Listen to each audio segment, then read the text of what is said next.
শরীফ ওসমান হাদী হত্যা মামলার বাদী হওয়া নিয়ে এবার বিস্ফোরক প্রশ্ন তুললেন ছোট বোন মাসুমা হাদী। সামাজিক যোগাযোগ মাধ্যমে সরাসরি নিশানা করলেন ইনকিলাব মঞ্চের সদস্য সচিব আব্দুল্লাহ আল জাবেরকে।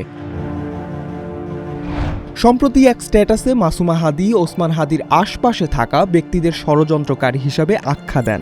বলেন, তিনি মুখ খুললে ওসমান হাদী হত্যা মামলায় জাবেরের বাদী হওয়া নিয়ে প্রশ্ন উঠবে। তাছাড়া ওসমান হাদী হাসপাতালে থাকাকালীন সময়ে প্রশাসনের ভূমিকা নিয়েও প্রশ্ন তোলেন ছোট বোন মাসুমা। বলেন, তিনি উপস্থিত থাকতে প্রশাসন জাবেরের সাইন কেন নেবে? শুধু তাই নয়, সোশ্যাল মিডিয়ায় তার ভাইয়ের মামলা নিয়ে নোংরামি চলছে বলেও অভিযোগ তোলেন মাসুমা হাদী। মাসুমা হাদীর দাবি, আব্দুল্লাহ আল জাবেরের মামলার বাদী হওয়া নিয়ে তিনি একাধিকবার প্রশ্ন তুলেছেন, তবে তাকে বলা হয়েছে সে সময় বড় ভাই ওমর ব্যস্ত থাকায় তিনি মামলার বাদী হতে পারেননি। এছাড়াও ওসমান হাদীর বিদেশে চিকিৎসা নিয়েও বেশ কিছু তথ্য তুলে ধরেন মাসুমা হাদী। তিনি বলেন, হাদীর বিদেশে চিকিৎসার ব্যাপারে সর্বপ্রথম বড় ভাই ওমর ফারুক উদ্যোগ নেন, এরপর এগিয়ে আসে সরকার।